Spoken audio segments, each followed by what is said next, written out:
하이델베르그 교리문답 37문입니다. 고난을 받으사란 말은 무슨 뜻입니까? 이 땅에 사셨던 기간 내내 특히 그리스도의 생애 마지막 시기에 그가 몸과 영혼으로 온 인류의 죄에 대한 하나님의 진노를 짊어지셨으니 이는 유일한 속죄의 제물로서 고난을 당하심으로 그가 우리의 몸과 영혼을 영원한 저주로부터 구원하시고 우리를 위하여 하나님의 은혜와 의와 영생을 얻으시기 위함이었다는 뜻입니다. 예수님의 이러한 낮아지심과 관련해서 우리가 꼭 기억하고 고백하고 알아야 되는 핵심 교리는 예수님의 고난받으심에 대한 부분들을 꼭 기억해야 된다라고 이렇게 말합니다. 예수님이 얼굴이 어떻게 생겼는지, 키가 얼마인지 로마 카톨릭은 이러한 거를 가지고 자꾸 성도들을 미혹합니다. 그래서 무슨 수의를 발견했다는 둥, 예수님을 환상 속에서 봤다는 둥, 이런 거를 알아서 구원받는 게 아니라 성경에서 예수님이 왜 이 땅에 성육신 하셨는지, 성자 하나님이신 하나님이 왜 이 땅에 인간의 몸을 인성을 취하여 이 땅에 오셨는지, 그리고 그 인성을 취하시게 되면 당연히 인간의 연약함들을 겪으실 수밖에 없는 것이죠. 율법을 주신 분이 율법에 순종해야 되는 이러한 인간의 또 이러한 인격적 책임을 또 인간의 몸과 영혼을 가지셨기 때문에 감당하셔야 되는 이러한 여러 낮아지심의 이러한 낮아지심의 이유가 무엇인가? 바로 예수님이 이러한 그 고난받으심의 이유가 무엇인가? 그리고 예수님이 왜 십자가에 죽으셨는가? 바로 이러한 성경의 중요한 그 가르침과 교리들을 이해하고 그것이 결국 우리 자신의 죄를 대신 짊어지시기 위한 대속적 희생과 대속적 그러한 순종과 그러한 은혜를 주시기 위한 고난이라는 것을 이해해야만이 구원받는다라는 것입니다. 예수님을 보고 만지어서 구원받는 게 아니라 예수님께서 우리를 위하여 희생하시고 또 고난받으신 대속적 희생과 고난을 잘 이해하고 믿어야 된다라는 겁니다. 그래서 우리가 고난받으시고 라고 이렇게 표현을 할 때에 이 땅에서 사셨던 기간 내내, 그래서 예수님이 태어나심으로부터 십자가에 돌아가시는 그 전 생애가 생애의 마지막까지 이렇게 고난 받으시는 그러한 그리스도의 대속적 희생의 그러한 생애였다라고 이렇게 말합니다. 최근에 기독론과 관련해서 그리스도의 능동적 순종, 수동적 순종 논쟁이 교계에 아주 시끄럽고 이것이 특정한 사람들에 의해서 능동 순종이 비난을 받으면서 공격받으면서 우리 정통 기독론의 칭의론에 있어서 이 의에 대한 문제가 상당히 훼손되고 있습니다. 정신 바짝 차리고 우리 정통 기독교가 지켜왔던 이신칭의 했을 때 오직 믿음으로 받는다. 그리고 칭의, 의롭게 여겨진다 그랬을 때 이 의는 그럼 무엇이냐라고 했을 때 우리가 의롭게 되어진다라고 하는 것, 죄인이 아니고 의롭게 되어진다라고 하는 것은 바로 예수 그리스도의 대속적 희생과 순종과 은혜를 통해서 우리가 죄가 면제되고 하나님의 자녀가 되어지는 이 두 가지를 의로 그렇게 가르쳐왔던 겁니다. 우리가 구원받는다, 죄인이 아니다 라고 하는 것은 죄만 없어졌다 이런 뜻이 아니라 죄가 없어지고 이제 하나님 앞에 의로운 자가 되어 하나님 앞에 하나님의 자녀로 그렇게 영원히 초대가 된다.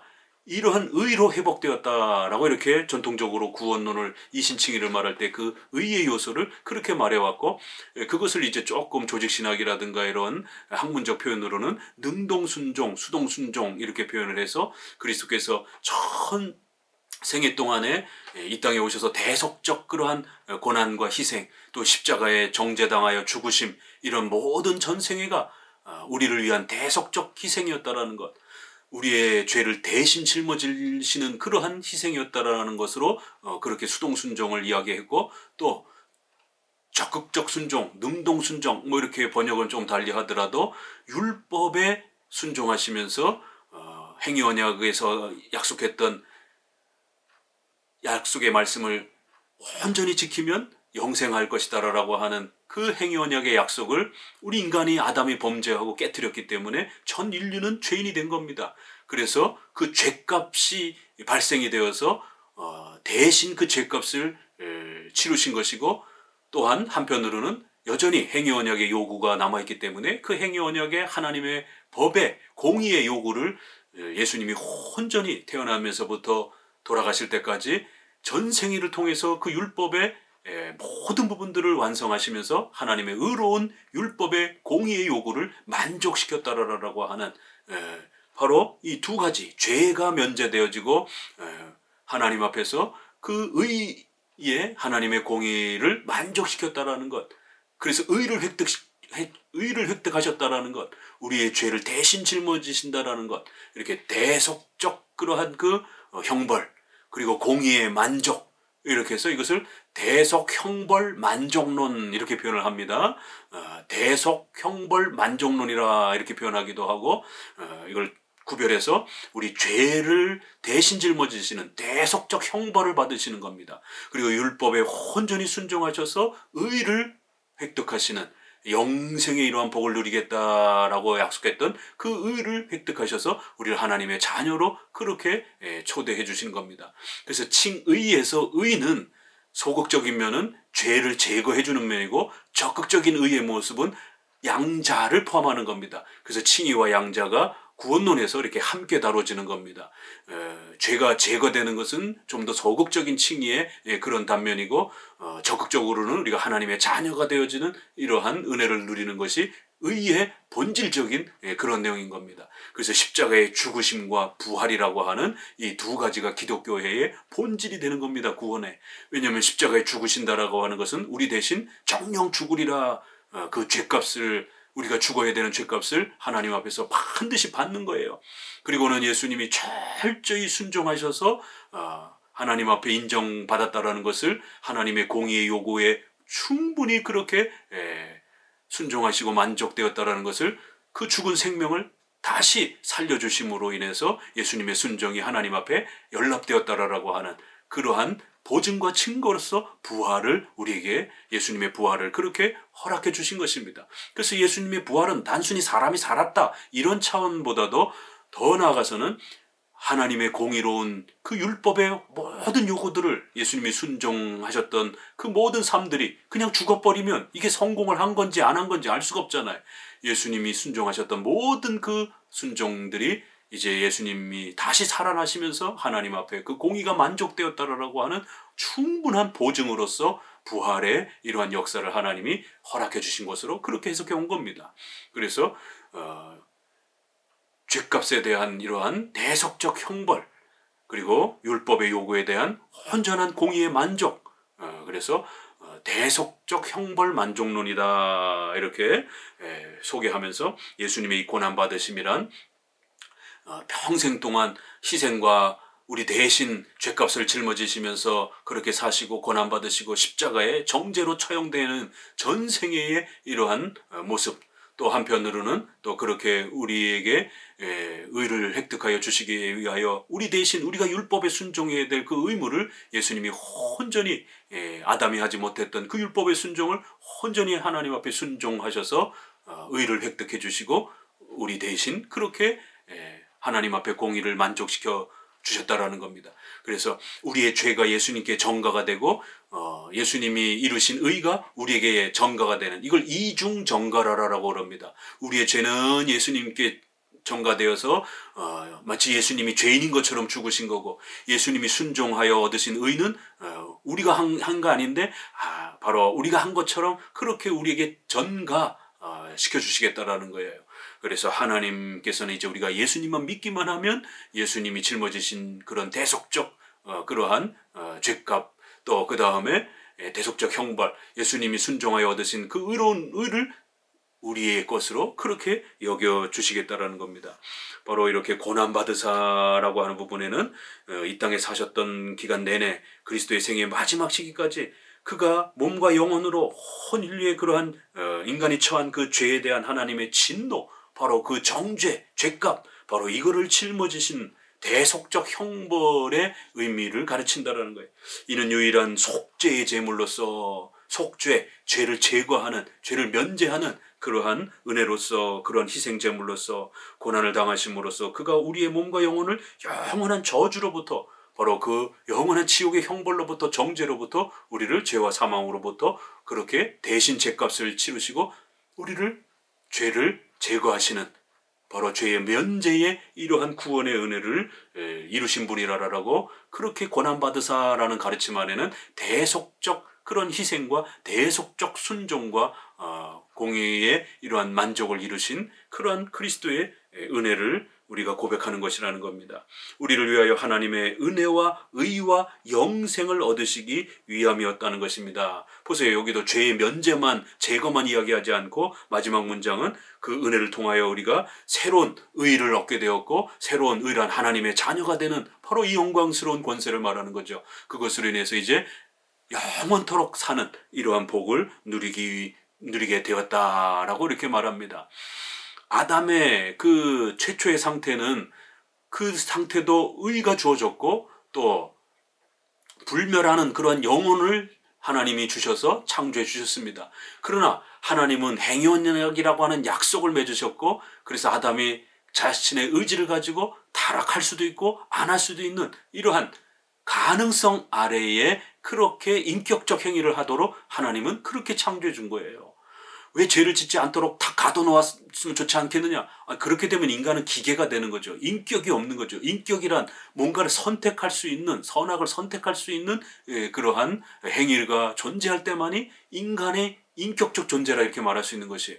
그래서 하나님은 인간을 하나님의 형상으로 만들고 인격적 존재로 그렇게 악을 하나님과의 약속 속에서 그 스스로 악을 선택할 수도 있는 그러한 가능성의 아래에서 그의 인격을 하나님께서 존중해 주면서 그러한 혜택으로 창조해 준 겁니다.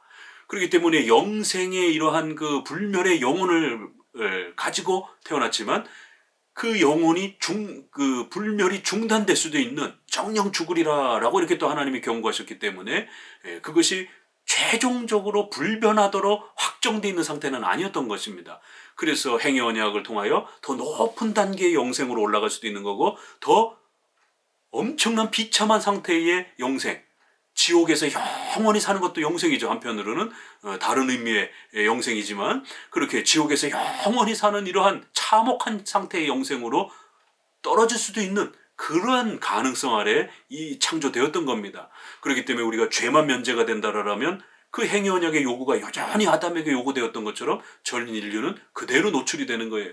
그래서 반드시 예수님이 율법에 순종하셔서 아담이 요구받았던 그 모든 순종을 완성하셔서 하나님의 공의에 만족하시고 하나님이 약속하셨던 하나님의 자녀로서 영원히 살게 해주겠다라고 하는 바로 그 선악과 명령에서의 그 약속을 예수님이 얻어서 우리에게 주신 것입니다. 그래서 우리가 이걸 신학적으로 능동순종, 수동순종 이렇게 이야기하는 겁니다. 이러한 율법에 순종하여 의를 획득한 이러한 부분을 거절하고 부정했던 사람들은 주로 초대교회 때 이단들이 그렇게 했고 로마 가톨릭이 주로 그렇게 했고 종교개혁 시대 때는 바로 알미니안주의자들이 그렇게 주장을 했던 것입니다. 또 감리교회의 웨슬리도 이런 부분에 있어서 능동순종에 대한 부분들을 상당히 부정적으로 이렇게 비판하는 또 이런 입장을 갖고 있었던 것입니다. 그리고 최근에는 세간점 학파라든가 김세훈 박사라든가 이렇게 세간점 학파의 계열들이 능동순종에 대해 상당히 비판적 관점을 갖고 있습니다. 또 페더럴 비전이라고 하는 새 언약파라고 하는 또 이러한 분파들도 능동순종의 율법에 순종하는 그리스도의 이러한 중보사역을 상당히 비판적으로 보게 되는 이렇게 되면 칭의가 반쪽으로 줄어들게 되는 것입니다. 그렇기 때문에 이러한 그리스도께서 율법에 순종하여 의를 획득하셨다라고 하는 이 의는 칭의론에 있어서 가장 본질이었던 핵심이기 때문에 이 부분을 잘 지켜가야 됩니다. 어떻게 세상에 개혁주의 목회자들이 장로교 목회자들이 이신칭의의 이 기본 개념 두 개 오직 믿음으로 받는다라는 것 공로 행위가 아니라는 것 오직 믿음으로 받는다라는 것 그 다음에 칭의 그 의롭게 되어진다라고 하는 것은 바로 죄의 면제와 그렇게 의의 획득이라고 하는 이 두 가지로 의가 구성된다라고 하는 건 이건 지난 2000년 동안 가르쳐온 기독교의 구원론의 이신칭의의 가장 핵심이었던 것입니다. 이런 부분들을 칭의론조차도 헷갈려가지고 이렇게 자꾸만 성도들의 구원의 이 위대함들을 자꾸 망가뜨리고 혼란케 하는 이런 일이 벌어집니다. 우리가 소요리 문답 하이델베르그를 다시 반복해서 배워야 되는 이유가 바로 이런 데 있는 겁니다. 우리의 선조들이 어떻게 이 칭의론을 기본 개념을 가르쳐 왔는지를 잘 살펴보셔야 됩니다. 넘겨가 보시게 되면 이제 38문에서는 이 부분을 다시 한번 또 이렇게 고난과 관련해서 더 설명합니다. 그는 왜 본디오 빌라도 아래에서 고난을 당하셨습니까? 답. 그 자신은 무죄하셨으나 친히 이 땅의 재판관에게 정죄를 받으사 우리에게 임할 하나님의 처절한 심판으로부터 우리를 해방시키기 위하여 그렇게 하셨습니다. 예수님이 고난 받으신 이거를 이제 한 번 더 빌라도에게 고난을 받으시고 이런 문장 아래에서 이해해야 된다는 겁니다. 또 한 번은 십자가에 정죄당하시는 그런 고난을 받으시는 이런 또 문장 아래에서 이해해야만이 예수님께서 왜 이 땅에 낮고 천한 인간의 몸을 가지고 이 땅에 오셨는지, 왜 율법 아래 고난 받으시고 순종하셔야 되는 그러한 생을 살으셨는지, 또 십자가의 정죄의 죽음을 당하시는 이런 참혹한 비참한 죽음을 죽으셔야 되는지, 이런 고난을 받으셔야 되는지, 이건 다 대속적 그러한 희생에 대한 대속적 그러한 순종과 고난에 대한 그런 의미가 있다라는 겁니다. 특별히 본디오 빌라도 아래에서라고 할 때에 이 부분을 이제 우리 번역은 아래에서 이렇게 해놨는데요. 본디오 빌라도에게라고 이렇게 우리 그 공적 그 사도신경에서는 그렇게 표현하고 있죠. 그러나 이제 이 부분이 아래에서 이렇게 번역하는, 영어는 언더 이렇게 되어 있어서 본디오 빌라도 아래에서 이렇게도 번역할 수 있습니다. 에게 아래에서 이렇게 다 번역하는데 조금 더 원문은 아래에서, 본디오 빌라 통치 아래에서, 통치 하에서, 이런 뜻이 조금 더 강한 겁니다. 이 부분이 무슨 뜻이냐라고 신학교에서 물으게 되면 거의 90% 이상 분들이 대답을 못 하십니다. 본디오가 죽였다 이런 뜻이 아닙니다. 물론 대상에 있어서는 본디오가 역사적으로 죽인 건 맞습니다. 그렇지만 이 신앙 고백에서의 이 문장은 본디오가 죽였고 우리가 안 죽였습니다. 이런 개념의 대상의 이러한 그 특정을 하는 그러한 그 개념이 아니라는 것이에요. 우리가 예수님을 십자가에 못 박은 것이죠. 근데 왜 우리 사도신조에서는 본디오 빌라도에게 고난받으시고 본디오 빌라도가 죽였고 이렇게 표현했을까? 여기에는 의미가 담겨 있는 겁니다. 짧은 신조기 때문에 다 표현할 수 없기 때문에 이걸 요약해서 한마디로 표현한 겁니다. 본디오 빌라도가 죽였고 나는 안 죽였고 이런 개념으로 생각하면 안 됩니다. 본디오 빌라도 통치 아래에서 죽였고 라고 해서 좀 더 역사적인 사실성을 반드시 그 1세기에 본디오 빌라도라고 하는 통치자의 그 심판 아래에서 예수님이 죽임을 당하셨다. 요 정도를 대답하는 분들이 한 5% 됩니다. 역사적 사실을 이야기하는 거 아닙니까 이거? 아니요. 여기에는 그보다 더 큰 의미가 있습니다. 역사적으로 실제적으로 예수님은 그렇게 십자가에 고난받으시고 죽으셨고 본디오 빌라도에게 심판을 받으셨고 재판을 받으셨고 이런 역사적 사실성을 가리키는 것이기도 하지만 이것은 바로 대속적 형벌, 대속적 희생이라고 하는 이러한 중요한 우리의 속죄에 대한 교리를 가르치는 내용으로 이렇게 표현을 한 겁니다. 이 땅의 재판관에서 정죄를 받았고 이렇게 표현을 했어요. 이것은 곧 하나님의 처절한 심판을 의미하는 것이다 이렇게 표현합니다. 그래서 본디오 빌라도 재판이란 이 땅에서의 최고의 법정인 로마의 법정을 사용해서 하나님께서 자신의 재판을 대행하는 그런 방식으로 행하신 것이다 라고 말하는 겁니다. 본디오 빌라도의 재판과 하나님의 처절한 심판이라는 두 단어를 이렇게 쓰고 있는 것이에요. 그래서 하나님의 재판대 앞에서 예수님은 무죄하신 분이라고 그렇게 선언을 받으셨고 그럼에도 불구하고 죄인으로서 선언받으셔서 죽으셨다. 이렇게 예수님의 무죄성과 또 예수님이 죄인으로 죽으시는 이 장면을 이렇게 표현한 겁니다. 본디오 빌라도가 예수님을 무죄하다라고 3번씩이나 선언을 했죠. 그렇지만 군중들의 요구에 의해서 또 십자가에 처형하라라고 그렇게 십자가에 내어준 겁니다. 이런 빌라도의 재판은 이 세상의 최고의 법정을 통해서 예수님의 무죄성을 증명해놓고 그럼에도 불구하고 이 땅의 최고의 법정을 통하여 예수님은 죄인이다 라고 선언하며 예수님이 죄인처럼 그렇게 죽으셨다라는 거예요.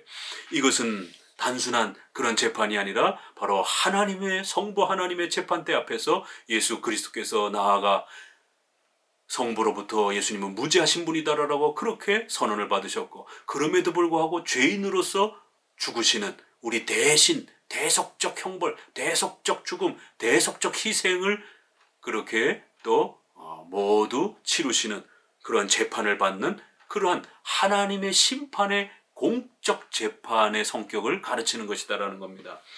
이 부분이 제네바 교리문답에서는요 조금 더 자세히 소개됐는데요.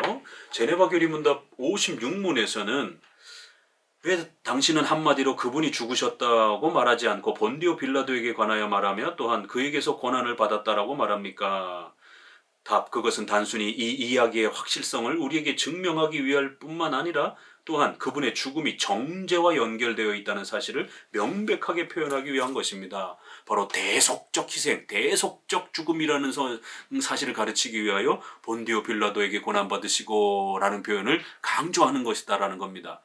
그런데 많은 하이델베르그 교리문답 해설집들을 보게 되면 이 대속적 형벌에 대한 정죄의 성격에 대한 하나님의 심판정 앞에서 심판받는다는 이 개념을 설명하지 못하고 있는 분들이 많더라고요. 저도 몇 책들을 이렇게 봤는데 어떤 분은 설명을 하는데 상당히 많은 책들이 이 대속적 심판에 대한 이 대속적 희생에 대한 하나님의 심판을 정죄의 성격을 설명하지 않고 그저 역사적 사건으로 본디오 빌라도의 통치 아래에서 실제로 있었던 그런 일입니다. 이렇게 이야기의 역사적 확실성만 강조하는 형태로 해설하는 책들이 상당히 많았습니다.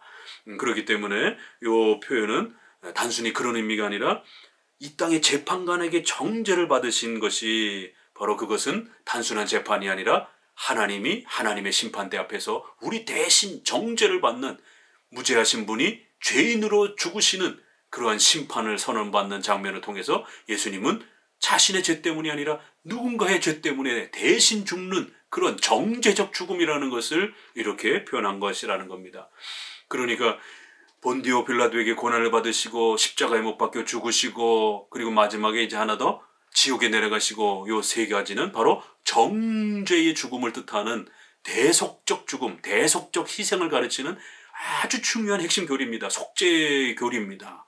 이신칭의와 관련된 표현을 이렇게 성경은 표현하고 있는 겁니다. 사도신조는 이렇게 요약을 해준 것입니다. 그래서 자세히 설명할 수 없으니까 그 굵직한 그런 의미적 내용을 담아서 이렇게 세 문장을 통해 가지고 대속적 희생, 대속적 순종, 그렇게 대속적 그러한 형벌의 죽음을 통해서 그 우리가 받아야 될 정죄를 제거하셨다라고 하는 죄의 면제를 이신칭의의 한 면을 이렇게 담아내고 있는 것입니다. 본디오 빌라도 아래에서 본디오 빌라도에게 고난받으셨다 꼭 기억하셔야 됩니다. 이것은 정죄와 연결된 대속적 희생을 가르치는 하나님 앞에서 무죄하신 분이 우리 대신 십자가의 정죄의 죽음을 선언받으셨다, 심판받으셨다, 이렇게 대속적 희생을 죽으신 그리스도의 이러한 대속적 희생을 우리가 잘 알아야 구원받는다라는 것입니다.